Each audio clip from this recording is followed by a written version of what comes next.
Hello friends, नमस्ते। Welcome to my YouTube channel. It's me Pratiksha Gautam. आज पनि मैले नयाँ भिडियो लिएर आएको छु तपाईहरुको सामु। आज चाहिँ मैले international business, globalisation, international business अनि इंटरनेशनल बिजनेसको चाहिँ भ्यारियस फर्म्सहरु छ अनि त्यसको बारेमा चाहिँ आफूले जानेको कुराहरु शेयर गर्दै छु। अनि आई होप यहाँ भन्दा अगाडिको भिडियोहरु पनि हजुरहरुलाई एकदमै मन परेको छ अनि बेनिफिशियल पनि भएको छ। अनि अबको भिडियोहरु पनि मेरो भिडियो मन पर्यो भने लाइक गर्न, कमेन्ट गर्न, साथीहरुसँग शेयर गर्न अनि मेरो च्यानललाई सब्स्क्राइब गर्न नबिर्सनु होला। मैले कुनै नयाँ इस्युहरु अनि गाह्रो इस्युहरु चाहिँ आफूले जाने कुराहरु शेयर गर्ने कामलाई चाहिँ कन्टिन्युटी दिइराखेको छु एन्ड अपकमिङ डेजमा पनि दिइराख्ने छु। आज चाहिँ अब चाहिँ आजको कन्टेन्टमा सुरु गरौँ। फर्स्टमा छ ग्लोबलाइजेसन। ग्लोबलाइजेसन भनेको चाहिँ integration of the whole economy हो। भनेको चाहिँ संसारको ग्लोबलाइजेसन भनेको चाहिँ संसारको जुनसुकै आज संसारको जुनसुकै कुनामा पनि एउटा केही कुरा भइरहेछ भने हामीले थाहा पाउन सक्छौं कि that is due to globalization. Globalization भनेको चाहिँ free movement of the goods, services and people across the world in a seamless and integrated manner हो के भनेको अहिले चाहिँ हामी 21st सेन्चुरीमा छौं। अहिले हामी ग्लोबलाइज्ड इरामा छौं। भनेको संसारमा जता जे भए पनि हामीले थाहा पाउन सक्छौं। त्यो किन भन्दाखेरि त्यो ग्लोबलाइजेसनको कारणले गर्दाखेरि हामीले थाहा पाउँदैछौं। एक ठाउँको मान्छे अर्को ठाउँमा सजिलै जान सक्छ। एउटा देशमा उत्पादन भएको वस्तु तथा सेवाहरू अर्को देशले कन्ज्युम गर्न पाउँछ। That is due to globalisation. के ग्लोबलाइजेसन भएको कारणले नै आज के भएको भन्दा यो सबै कुरा सम्भव भएको। अमेरिकामा उत्पादन भएको यहाँ नेपालमा युज गर्न पाइरहेछौं। आज हामीले कति टेक्नोलोजीहरु युज गरिरहेछौं, मोबाइल युज गरिरहेछौं, ल्यापटप युज गरिरहेछौं। That is due to globalisation. के ग्लोबलाइजेसनले गर्दाखेरि सम्भव भएको। यदि ग्लोबलाइजेसन हुन्थेन भने त अन्डर डेभलप कन्ट्रीजहरु अनि डेभलपिङ कन्ट्रीजहरुले त हामी मानौं न हामी अहिले नेपाल डेभलपिङ कन्ट्रीजमा छौं, हामीले यो चान्सहरु पाउँथेनौं।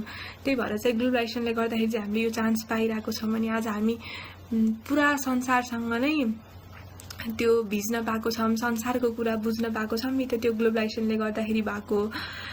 अनि ग्लोबलाइजेसनको चाहिँ भ्यारियस फर्म्सहरु हुन्छ। भनेको चाहिँ ग्लोबलाइजेसन एउटा सेक्टर मात्र ग्लोबलाइजेसन हुँदैन। ग्लोबलाइजेसन हुने डिफ्रेन्ट सेक्टरहरु छन्। भनेको इकोनोमिक ग्लोबलाइजेसन हुन्छ। भनेको चाहिँ इकोनोमिक एस्पेक्ट्सहरुको ग्लोबलाइजेसन हुन्छ।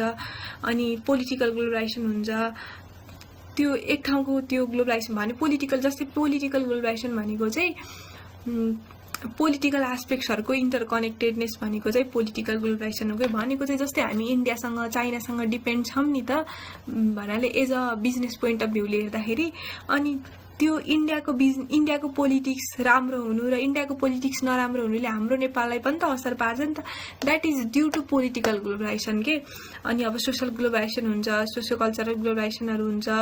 अब कल्चरल ग्लोबलाइजेसन हुन्छ कसरी भने हामी दशैं, हाम्रो कल्चर भनेको दशैं तिहार तीज मनाउने हो नि त योहरु। तर आज हामी बर्थडे सेलिब्रेट गर्छौं, भ्यालेन्टाइन डे सेलिब्रेट गर्छौं। किन गर्छौं त भन्दाखेरि that is due to globalisation के। त्यो वेस्टर्नाइजेसनले गर्दाखेरि हामीले त्यो कुराहरु तिनीहरुबाट सिकिरहेछौं कि जसले त्यो भ्यालेन्टाइन डे मनाउँथे, जसले त्यो बर्थडे सेलिब्रेट गर्थे। त्यो त हाम्रो स्पेशली भन्दाखेरि त्यो हाम्रो कल्चर हैन नि त। भनेको हाम्रो एन्सेस्टरहरुले प्र्याक्टिस गर्दै आएको त्यो हैन नि त हामीले। तर अहिले प्रेजेन्ट टाइममा आएर यो सेन्चुरीमा आएर चाहिँ यो मोडर्न इरामा आएर चाहिँ हामीले त्यो कुराहरु सिक्दै छौं के। That is due to westernization and the globalization के हो। ग्लोबलाइजेसन भनेको त्यो। अनि इन्भाइरोमेन्टल ग्लोबलाइजेसन हुन्छ। जस्तै अहिले हामीले कोभिड पेन्डेमिक भोगिरहेका छौं। त्यो फर्स्टमा नेपालमा भएको हो र हैन नि त चाइनामा भएको।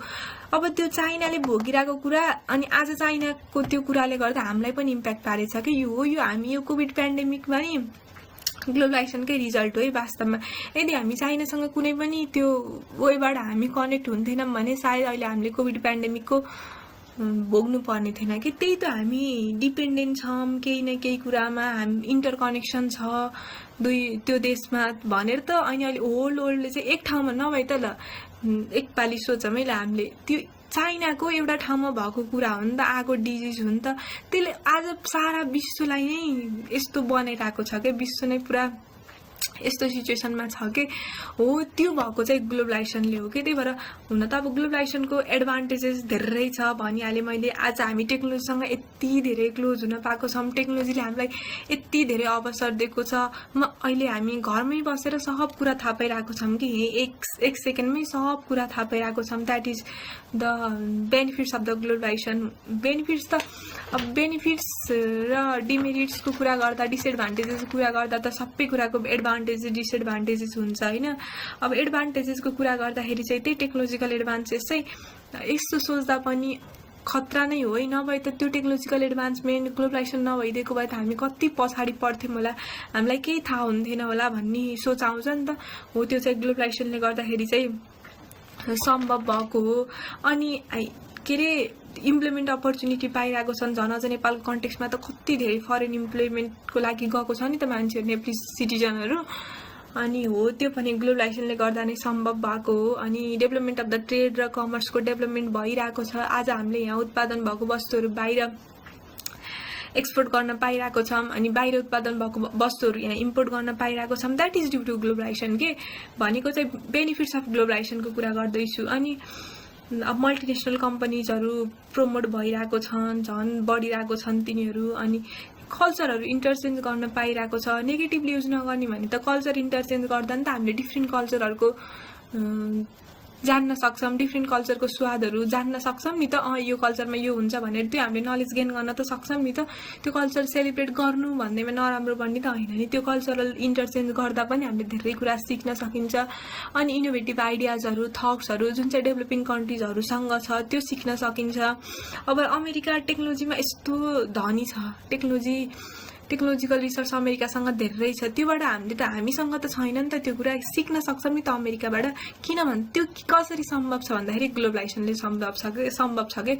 त्यही भएर there are many advantages of the globalization के।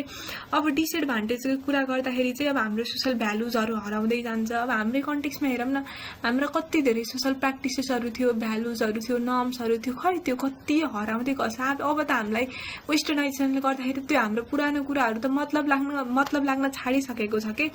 हो त्यो चाहिँ अब हाम्रो लागि त बचाउन पर्ने हो नि त खासमा आफ्नो कल्चर त एटलिस्ट। त्यो चाहिँ ग्लोबलाइजेसनको डिमेरिट्सको रूपमा हेर्न सकिन्छ। अनि अब इन्भाइरोमेन्टल डिग्रेडेसन भइरहेको छ, त्यो पनि ग्लोबलाइजेसनको कारणले नै हो। अनि हाम्रो डोमेस्टिक मार्केट लोकल प्रोडक्टहरू चाहिँ लोप भइरहेको छ कि। हामीलाई मतलब नै छैन भन्नाले यहाँ उत्पादन भएको अर्ग्यानिक कुराहरूको मतलब छैन नि त। बाहिरबाट आएको कुराहरू बढी नै कन्जम्सन गरिरहेको हुन्छौँ। त्यो कुरा यहाँ पाइए पनि हामीले त्यसलाई भन्दा बाहिरकोलाई फोकस गरिरहेको हुन्छौँ कि।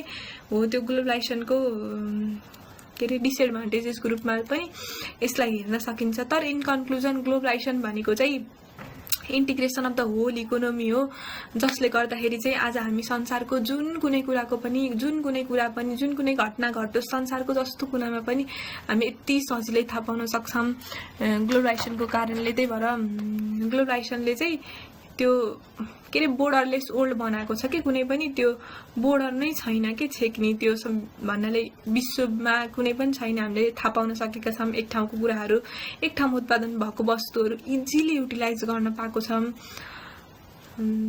अनि त्यही अब अहिले हामी ग्लोबलाइज इरामा छौँ। अब भन्नाले त्यो युज टु भइसक्न लागेछ नि त। अनि त्यही भएर ग्लोबलाइजेसन चाहिँ इम्पोर्टेन्ट छ। एडभान्टेजेस र डिसएडभान्टेजेस पनि छन्। अनि अर्को चाहिँ इन्टरनेसनल बिजनेसको बारेमा कुरा गरौँ। इन्टरनेसनल बिजनेस भनेको चाहिँ all the business activities which involves the cross border transaction of the goods, services, resources between two or more nation के भनेको यो भनेको क्रस बोर्डर बिजनेस हो। भनेको दुईभन्दा बढी देशहरू बीच कुनै पनि व्यापार हुन्छ भने त्यसलाई चाहिँ अन्तर्राष्ट्रिय व्यापार भनिन्छ। भनेको अब transformation of sharing of the goods हुन्छ, सर्भिसेस हुन्छ, रिसोर्सेस हुन्छ। अनि यो इन्टरनेसनल बिजनेस चाहिँ को त्यो यो आस्पेक्ट छ, यो टर्म छ नि जुन किन आएको भने सबै कन्ट्रीहरू सबै रिसोर्सेसमा सफिसियन्ट हुन्छ नि त, सेल्फ सफिसियन्ट हुन्छ नि त, हुँदैन नि त। भनेको चाहिँ जस्तै कुनै कन्ट्री क्यापिटल रिसोर्समा धनी होला, कुनै कन्ट्री नेचुरल रिसोर्समा धनी होला, कुनै कन्ट्री टेक्नोलोजिकल रिसोर्समा धनी होला। सबै कन्ट्री एउटैमा त हुँदैन नि त, एउटैमा धनी त हुँदैन नि।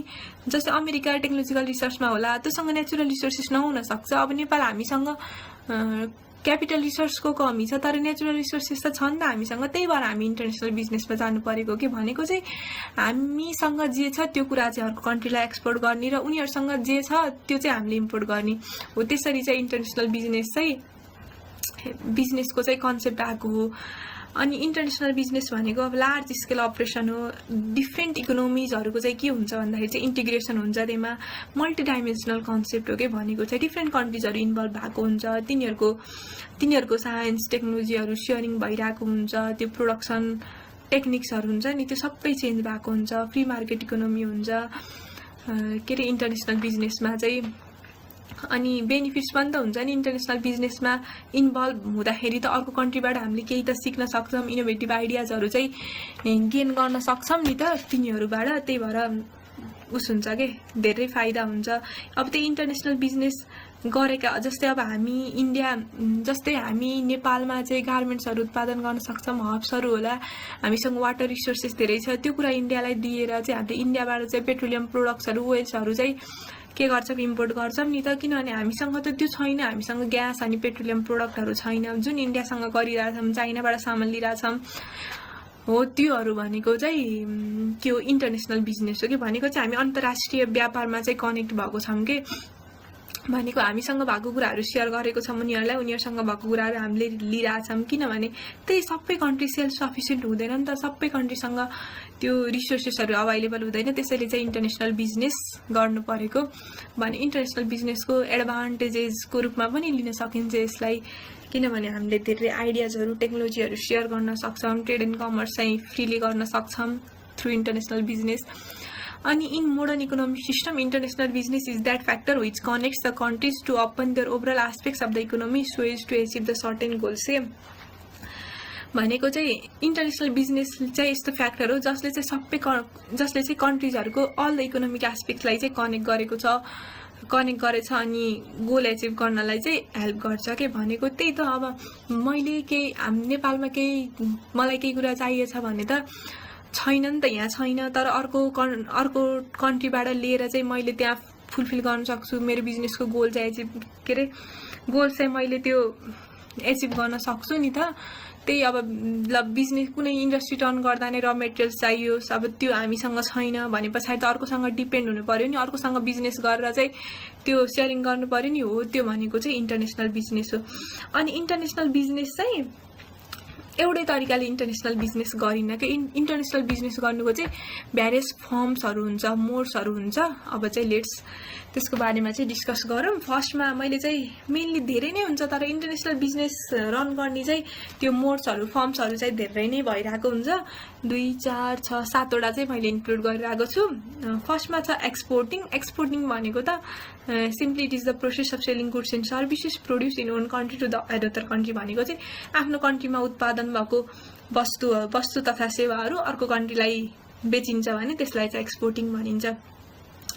जस्तै अब नेपालबाट टी कफी एक्सपोर्ट गरिन्छ हामीले अरू कन्ट्रिजहरूमा भन्नाले आफूसँग जे उत्पादन हुन्छ आफ्नो देशमा त्यसलाई चाहिँ बाहिर बेचिन्छ भने चाहिँ एक्सपोर्टिङ हुन्छ। हो त्यो थ्रु एक्सपोर्टिङ पनि के हुन्छ इन्टरनेसनल बिजनेस भइरहेको हुन्छ कि भनेको। जस्तै हामीले गार्मेन्ट्सहरू अनि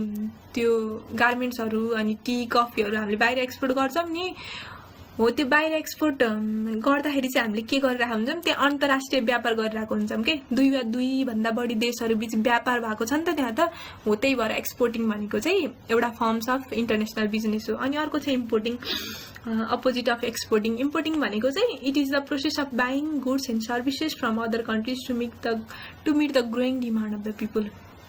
भनेको चाहिँ इम्पोर्ट गर्ने के भनेको चाहिँ बाहिरबाट सामानहरू किन्ने, आफूले प्रोड्युस गर्न नसकेको सामानहरू चाहिँ बाहिरबाट किन्ने भनेको चाहिँ इम्पोर्टिङ गर्ने हो। जस्तै अब हामीले अघि भने नि इन्डियाबाट चाहिँ के गर्छौँ हामीले ग्यास पेट्रोलियम प्रोडक्टहरू के गर्छौँ इम्पोर्ट गर्छौँ नि त, किनभने हामीसँग त्यो क्यापेसिटी छैन, हामीलाई चाहिएछ भनेपछि हामीले तिनीहरूबाट किन्छौँ, हो त्यो भनेको इम्पोर्टिङ हो। भनेको चाहिँ अब इन्डिया र हामी बीच पनि के भयो अन्तर्राष्ट्रिय व्यापार भयो नि त, दुईटा देश बीच चाइनाबाट अर्को कुराहरू ल्याउँछौँ, हो यसरी इम्पोर्टिङ भनेको पनि के हो इन्टरनेसनल बिजनेसको चाहिँ एउटा फर्म हो है। अनि अर्को छ licensing and the franchising. Licensing and the franchising भनेको चाहिँ पनि इन्टरनेसनल बिजनेसको की फ्याक्टरलाई नै लिन सकिन्छ। अनि लाइसेन्सिङ भनेको चाहिँ कस्तो भने यदि कुनै कम्पनीले चाहिँ आफ्नो इन्टेलेक्चुअल प्रोपर्टी छ नि भनेको लोगो अथवा डिजाइनहरू छ नि हो त्यसलाई चाहिँ ल युज गर भनेर चाहिँ कसैलाई अधिकार दियो नि त्यसको भने चाहिँ लाइसेन्सिङ भनिन्छ कि। जस्तै कोका कोला कम्पनी यहाँ नेपालमा रन गर्नको लागि अरू कन्ट्रीमा रन गर्नको लागि चाहिँ लाइसेन्स दिएको हुन्छ कि भनेको राइट दिएको हुन्छ ल मेरो यो इन्टेलेक्चुअल प्रोपर्टी मेरो लोगो युज गरेर चाहिँ तैँले व्यापार गर भनेर चाहिँ दिएको हुन्छ। अनि जुन त्यो पर्मिसन दिएको हुन्छ कि हो त्यो भनेको चाहिँ लाइसेन्सिङ हो कि।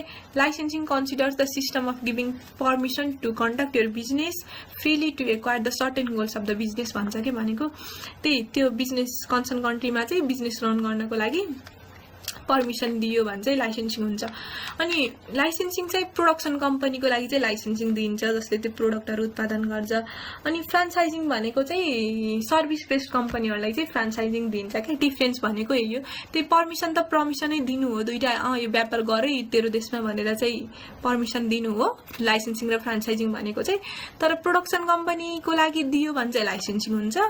अनि त्यो अर्को के अरे सर्भिस बेस्ड कम्पनीको लागि दियो भने चाहिँ फ्रान्चाइजिङ हुन्छ क्या।